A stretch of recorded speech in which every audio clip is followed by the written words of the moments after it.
चाचा बेटा दोनों के दोनों यहाँ पे टाइम खट्टी कर रहे हैं और कुछ नहीं है। यानी कि इनडायरेक्टली वो दोनों को ही चोर बता गए। हालांकि अभय सिंह ने दुष्यंत जी को बताया, लेकिन उनके जो बयान थे उनके हिसाब से दोनों को इस प्रकार बोल डाला। किस प्रकार देखते हैं आप? हुड्डा के लिए मैं बड़े अफसोस से कहती हूँ कि जहाँ उनको कहना तो ये चाहिए था कि तलवंडी के लोगों का मुद्दा है, आप अभय सिंह जी की बात सुनो पहले, बल्कि उन्होंने उस पर चुटकियाँ ली और चुटकुले सुनाए। आज मैं यहाँ धरने पे आई हूँ, लोग बड़े आहत थे इस बात को लेके कि हमें ऐसी उम्मीद उनसे तो नहीं थी कम से कम। दिग्विजय जी की आगे शादी है मैम, किस प्रकार देखते हैं? इनेलो और जेजेपी एक साथ मिलकर खुशियाँ मनाएंगी?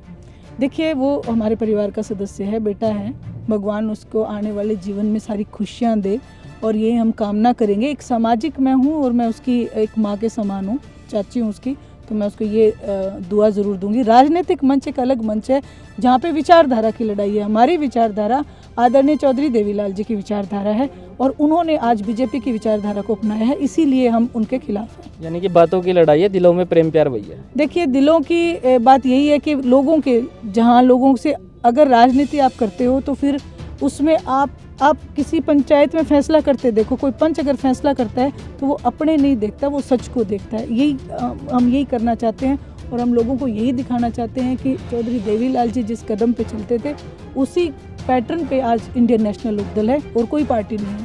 तो एक बात, अब हमारे पास में सुनैना चौटाला जी आ चुकी हैं, प्रधान है, महिला महासचिव हैं, बातचीत कर लेंगे। और उसके साथ साथ में सतबीर सिसाई भी है हमारे साथ में, जिला अध्यक्ष हैं हिसार शहर के इनेलो से। अभय जी बोले और बोले क्या दहाड़े, और दहाड़े क्या उनकी दहाड़ तलवंडी तक सुनाई दी। लेकिन दूसरी साइड भूपेंद्र हुड्डा जी का जिक्र कर ले तो उन्होंने कहा कि ये एक किस्म से चाचा बेटा दोनों के दोनों यहाँ पे टाइम खट्टी कर रहे हैं और कुछ नहीं है। यानी कि इनडायरेक्टली वो दोनों को ही चोर बता गए। हालांकि अभय सिंह ने दुष्यंत जी को बताया, लेकिन उनके जो बयान थे उनके हिसाब से दोनों को इस प्रकार बोल डाला। किस प्रकार देखते हैं आप? देखिए, मैं सबसे पहले तो ये कहूँगी कि जो कल हुआ, अभय सिंह जी चौटाला हमेशा गरजते हैं और गरजते रहेंगे। बेशक वो चाहे 2 दिन के लिए विधानसभा से वो अपना चला लें, क्योंकि देखो तानाशाही है, लेकिन अभय सिंह जी चौटाला चुप बैठने वालों में से नहीं है। जनता की आवाज़ वो उठाते रहेंगे। वहीं भूपेंद्र सिंह जी हुड्डा के लिए मैं बड़े अफसोस से कहती हूँ कि जहाँ उनको कहना तो ये चाहिए था कि तलवंडी के लोगों का मुद्दा है, आप अभय सिंह जी की बात सुनो पहले, बल्कि उन्होंने उस पर चुटकियाँ ली और चुटकुले सुनाए। आज मैं यहाँ धरने पे आई हूँ, लोग बड़े आहत थे इस बात को लेके कि हमें ऐसी उम्मीद उनसे तो नहीं थी कम से कम। तो ऐसे में बोले कि हम तो चाहे हमारी पार्टी कुछ नहीं लगती, हमें अभय सिंह जी चौटाला का साथ देना है। और अभय सिंह जी चौटाला ने जो बात कही दुष्यंत के लिए, तो देखिए, वो जब भी आप ये देखेंगे, जब भी आप उनको खड़ा पाएंगे तो वो अपना परिवार कुछ नहीं, वो सच के साथ खड़े मिलते हैं। आज भी वो सच के साथ खड़े, कल भी वो आपको सच के साथ खड़े मिलेंगे। दुष्यंत जी कहते हैं कि इनेलो जो है वो उनको बदनाम करने की साजिश कर रही है। रोड की साइड में उन्होंने ज़मीनें खरीद रखी हैं, लेकिन ऐसा कुछ भी नहीं है। ये सारे की सारी जंगल है, फॉरेस्ट डिपार्टमेंट की ज़मीन है। क्यों खामखा उनको बदनाम किया जा रहा है? देखिए, अभय सिंह जी चौटाला बिना तथ्यों के आधार पे कोई बात नहीं करते हैं, ठीक है। और अगर उन्होंने ये बात बोली है तो आप ये बताएं, अभय सिंह जी चौटाला तो मुद्दा ही उठा रहे थे। अभय सिंह जी चौटाला ने तो पहले दुष्यंत का नाम ही नहीं लिया था। वो तो सिर्फ इस बात को कह रहे थे कि देखो वहाँ लोगों के साथ अन्याय हो रहा है। दुष्यंत एकदम से खड़े होकर क्यों बोले कि भी आप गलत बातें बोल रहे हो? तो ऐसे में ये बात सीधा सीधा एक दर्शाती है, टारगेट की जाती है कि आप ही क्यों खड़े हुए। उस समय ज्ञानचंद गुप्ता जी ये कह सकते थे कि आप रजिस्ट्रियाँ दो और हम इसकी तहकीकात कराएंगे, ये कहना चाहिए था। बजाय इसके कवर अप करने की कोशिश की गई, अभय सिंह जी चौटाला को भड़काने की कोशिश की गई। अभी अभय जी के पास में कुछ ऐसा लीगल प्रूफ, कोई एविडेंस ऐसा है कि जिसके तहत के ऊपर कोई बड़ी कार्रवाई की जा सकती है? बिल्कुल है, इसीलिए तो वो कह रहे हैं, वो दे भी देंगे। कल मीडिया में उन्होंने जो शराब का घोटाला हुआ उसके एविडेंस जितने भी जो थे, कागज तथ्य जो सारे मीडिया को सौंपने का काम किया है। इसी डर से तो उन्होंने इस बात को कवर कर दिया कि एक मुद्दा अभी हमने वो शराब वाला तो अभी दबाई नहीं है पूरी तरीके से, तलवंडी वाला मुद्दा उठ जाएगा। तो ये सब इनकी सोची समझी साजिश है। इस साजिश को मैं कहूँगी जनता देखती रहे और सावधान होती रहे। दुष्यंत जी से मेरी बात हुई थी जब वो लास्ट टाइम हिसार आए। उन्होंने कहा कि अभय चौटाला जी जो है वो सीरियस पॉलिटिशियन नहीं है। उनके फादर साहब ने 600 किलोमीटर प्लस की पैदल यात्रा की। अगर वो उससे आधी पैदल यात्रा भी कर लेते तो मैं उनको सीरियस पॉलिटिशियन मान लूँगा। कि मैं उनकी इस बात का कभी भी जवाब नहीं देती हूँ, क्योंकि सीरियस और नॉन सीरियस जनता डिसाइड करती है। उनके मानने या ना मानने से कोई फ़र्क नहीं पड़ता है।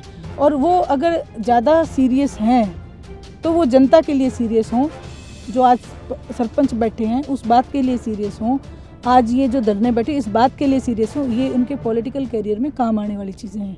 अभय सिंह जी चौटाला सीरियस हैं या नहीं है, ये जनता डिसाइड करेगी। 90 विधायक हैं, उनमें से कुछ मात्र 1 या 2 विधायकों ने ही ये आवाज़ को वहाँ पर बुलंद किया, बाकी सभी मौन थे। किस प्रकार देखते हैं बाकी के विधायक किस लिए बने हैं? बाकी के विधायक लोगों को ठगने के लिए बन गए, क्योंकि देखो आज जनता जो विश्वास करके आपको इस कुर्सी तक लेके आती है और उन कुर्सी देने वालों को आप इस कुर्सी पे आके भूल जाते हो, ये एक बहुत ही अशोभनीय बात है। और हमने तो यही सीखा है कि यदि किसी ने हमें मान दिया है तो हम उसको डबल सम्मान दें। जोगीराम सियाग जी इस धरने को सपोर्ट करते हैं, कहते हैं मैं आपके साथ में हूँ, लेकिन उनका फ़ोन नहीं ऊपर उठाया जाता, उनकी चलती नहीं है, क्या करें?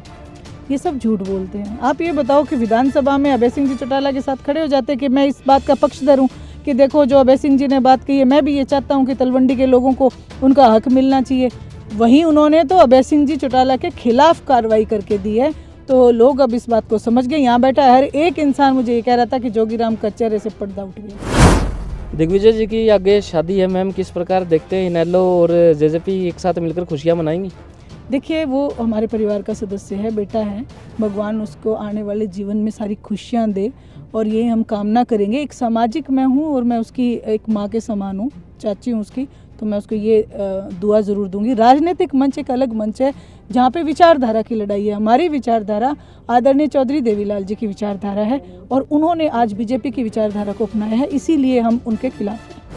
ये बातों की लड़ाई है, दिलों में प्रेम प्यार भैया। देखिए, दिलों की बात यही है कि लोगों के, जहाँ लोगों से अगर राजनीति आप करते हो तो फिर उसमें आप किसी पंचायत में फैसला करते देखो, कोई पंच अगर फैसला करता है तो वो अपने नहीं देखता, वो सच को देखता है। यही हम यही करना चाहते हैं और हम लोगों को यही दिखाना चाहते हैं कि चौधरी देवीलाल जी जिस कदम पे चलते थे उसी पैटर्न पे आज इंडियन नेशनल लोकदल है और कोई पार्टी नहीं है। चलो, एक बात तो क्लियर है, सुनैना जी ने जो है वो बोल दिया है कि दूरियां दिलों में नहीं है, लेकिन राजनीतिक दूरियां जो है वो ज़रूर हैं। लेकिन इस पूरे रोड का विषय जो है वो अभय चौटाला जी ने वहाँ पर उठाया और काफ़ी बार उठाया और उसकी वहाँ पर आवाज़ को दबाने की भी कोशिश की गई, भ्रमित किया गया। बाकी आप इस पूरे इंटरव्यू को किस प्रकार देखते हैं, कमेंट सेक्शन में जवाब देना मत भूलिएगा। खुल के वीडियो को शेयर करें, देखते रहें HR20 न्यूज़ इंडिया। आपकी बात। धन्यवाद। जय हिंद, जय भारत। ओकेजन चाहे कैसा भी हो, आपको परफेक्ट दिखाना है आशीर्वाद लहंगा शेरवानी का काम, जहां पाए डिजाइनर लहंगा, शेरवानी और पार्टी वेयर ड्रेसेस। यहां किराए पर लहंगा, शेरवानी और ड्रेसेस की सुविधा भी उपलब्ध। विजिट आशीर्वाद लहंगा शेरवानी, SCF 113, राजगुरु मार्केट, हिसार।